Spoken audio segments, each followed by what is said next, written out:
আজকে তোমাদের শিখাবো কিভাবে ডুবাসে স্লো খেলে ডায়মন্ড 2 থেকে সোজা গ্র্যান্ড মাস্টার রিজনে চলে যাওয়া যায়। তো তার জন্য কি করতে হবে, প্রথমে ডুবাসে স্লো দিয়ে ম্যাচটা স্টার্ট দিতে হবে। তারপর কিছুক্ষণ পর গারিনা ভাবতেছে, ভয় পাইতেছে কেমন প্লেয়ার যাকে দেয়া যায়। It was a তারপর nightmare সব to be pro stuck player on the দিয়ে দিল, island. কিন্তু But ওরা তো also a জানে good যে dream too, কিভাবে পড়ে kinda. গেছে, তার মানে You know.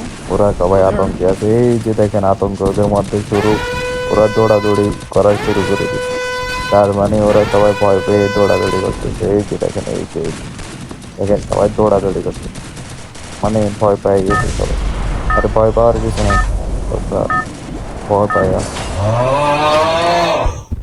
এখন সোজা প্রো প্লেয়াররা যেখানে ল্যান্ড করে, মানে হচ্ছে পিকে, সোজা পিকে ল্যান্ড করতে Heads হবে। up! Enemy dropping দুইটা close! তিনটা ডু নামতেছে, প্যারা নাই। এই দুইটা তিনটা ডু তো এখানে আমি নামছি দেখলে ভাইগা যাবে। এই যে সামনে দুইটা ডু অলরেডি ল্যান্ড করে ফেলছে। সোজা গিয়ে রাশ এএমপি পড়তে দিয়ে একটাই কিন্তু ডাউন। সামনে আরো দুইটা প্লেয়ার আছে, প্যারা নাই, ওদের এখন ডাউন করে দিব। এই যে সবাই হেডশট লাগতেছে না। এই সোজা রাশ এখন কিন্তু একসাথে না, মানে স্কাল মার্কস ওয়ালা প্লেয়ারটা হেডশট দিয়ে দিছে। স্বাভাবিক, ওল্ড প্লেয়ার তো, স্কাল মার্কস মানে ওল্ড প্লেয়ার, হেডশট দিতেই পারে। এখানে মান সম্মান হারানোর কিছু নেই।